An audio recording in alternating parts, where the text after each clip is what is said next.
এই মুহূর্তের সবচেয়ে বড় খবর HD Live 24/7 এ। কি सबसे बड़ी खबर?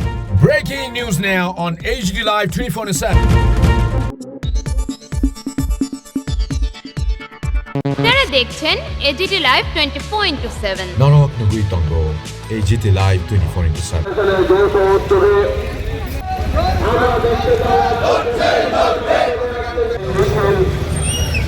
এখন আপনাদের সামনে নিয়ে এগিয়ে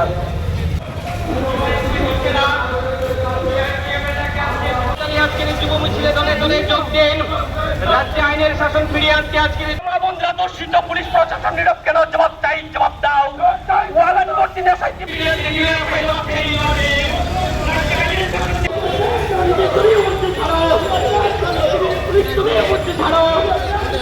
ডিওয়াইএফআই এবং টিওয়াইএফ এর উদ্যোগে রাজ্যের আইন শৃঙ্খলা সংক্রান্ত জরুরি কিছু দাবি নিয়ে আমরা রাজ্য পুলিশের মহানির্দেশকের নিকট আজকে ডেপুটেশন প্রদান করতে যাচ্ছি।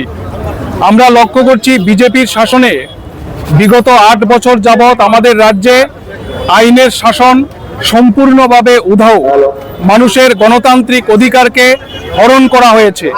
রাজ্যের সর্বত্র একটা দুষ্কৃতি রাজ, লুম্পেন রাজ কায়েম করা হয়েছে।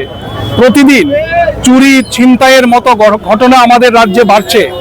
মহিলারা আক্রান্ত হচ্ছেন, যুবতীরা আক্রান্ত হচ্ছেন, স্কুল ছাত্রীরা আক্রান্ত হচ্ছেন এবং ভয়ঙ্করভাবে রাজ্যের সর্বত্র নেশার রমরমা বাড়ছে।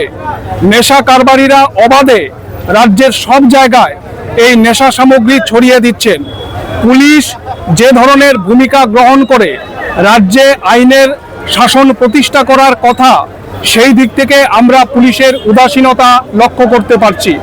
আমরা রাজ্য পুলিশের মহানির্দেশকের নিকট দাবি করব পুলিশের নিরাপত্তার জন্য, কারণ এই সময়ে রাজ্যের দিকে দিকে পুলিশ আক্রান্ত হচ্ছে।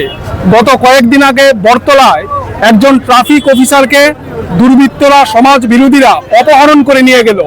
আমরা রাজ্য পুলিশের মহানির্দেশকের কাছে পুলিশের নিরাপত্তা প্রদান করবার দাবি আমরা করব। এই সমস্ত জরুরি দাবিগুলো নিয়ে রাজ্যে আইনের শাসন প্রতিষ্ঠা এবং দুষ্কৃতীদের হাত থেকে রাজ্যকে রক্ষা করা এবং আমাদের রাজ্যে যেভাবে মানুষের গণতান্ত্রিক অধিকার হরণ করা হচ্ছে, মানবাধিকার লঙ্ঘিত হচ্ছে, তার হাত থেকে রাজ্যে একটা সুষ্ঠু, শান্তিময় গণতান্ত্রিক পরিবেশ ফিরিয়ে আনবার দাবি নিয়ে আমরা ডিওয়াইএফআই এবং টিওয়াইএফ এর উদ্যোগে আজকে রাজ্য পুলিশের মহানির্দেশকের নিকট ডেপুটেশন প্রদান করতে যাচ্ছি।